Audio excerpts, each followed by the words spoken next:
thank you for joining me to have a chat about the leadership. leadership. Thank you for coming. Thank you.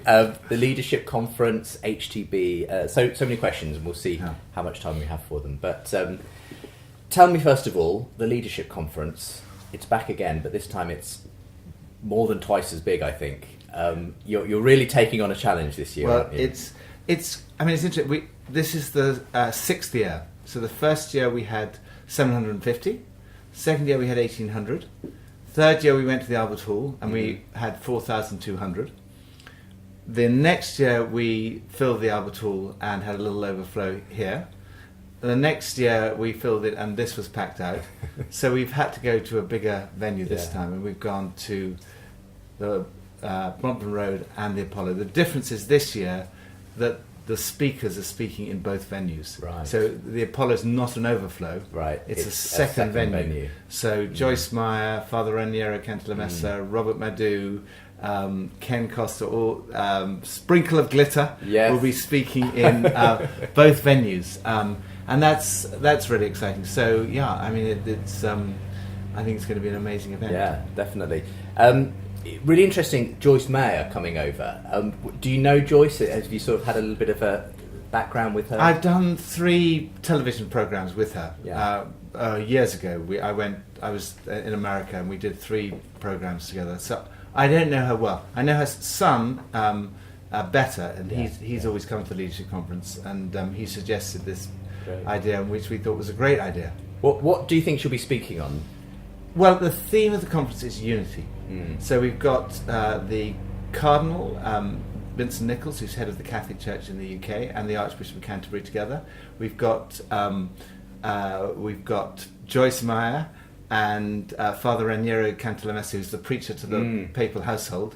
Again, they're slightly different traditions. Yes, I was going to say. I mean, if you want to do a conference on unity, what a great sort of display of people you can bring together on the same stage. That's very much the vision, and unity across nations as well. There'll probably be over 100 different countries represented there. There are 1,600 people coming from around the world. There are so far over 50 archbishops and bishops booked in to the conference. So it's unity across the world and unity across the different parts of the church. It's exciting.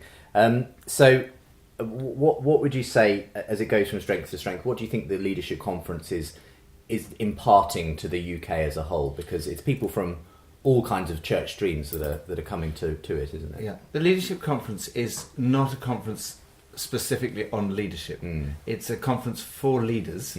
And leaders in the broadest sense, because leadership is about influence, and all Christians have influence in their workplace, amongst their family, the community. So it's in the broadest sense, but it's to equip us for 3 things, which is the vision really. The vision is the evangelization of the nation, the revitalization of the church, and the transformation of society.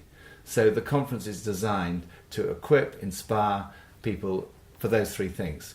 So it's an amazing... Pippa and I went to a conference Hillsong put on in 2011 in Sydney.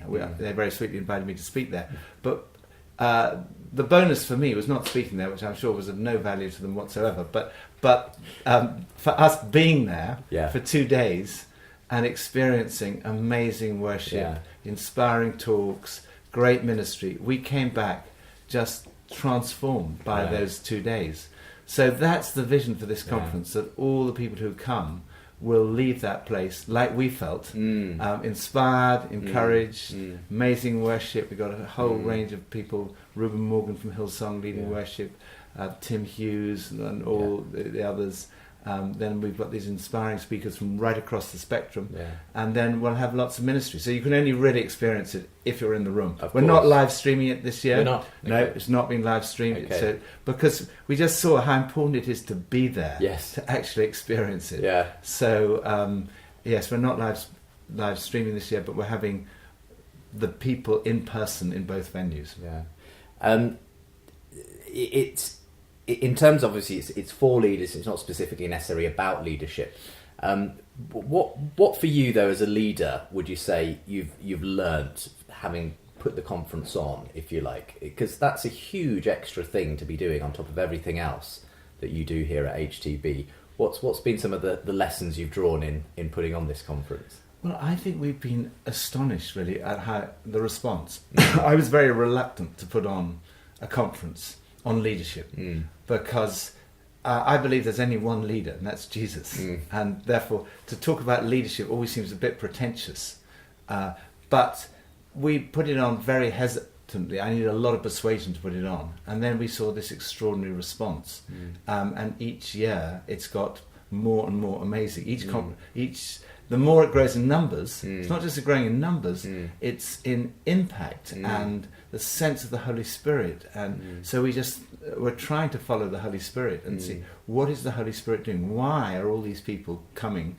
And not only coming, but also leaving with such a different attitude, as we were after that conference at Hillsong, that sense of being filled up, inspired, fired up, and equipped for what we're all called to do. And this sense of working together. I think it's great that we have people from right across the spectrum, Russian Orthodox, hundreds of Catholics, hundreds of Pentecostals, Salvation Army, everybody in the same room. And I think that says something to the nation. This is, and it's not, of course, they're both iconic venues in different ways, the Albert Hall and the Apollo in Hammersmith.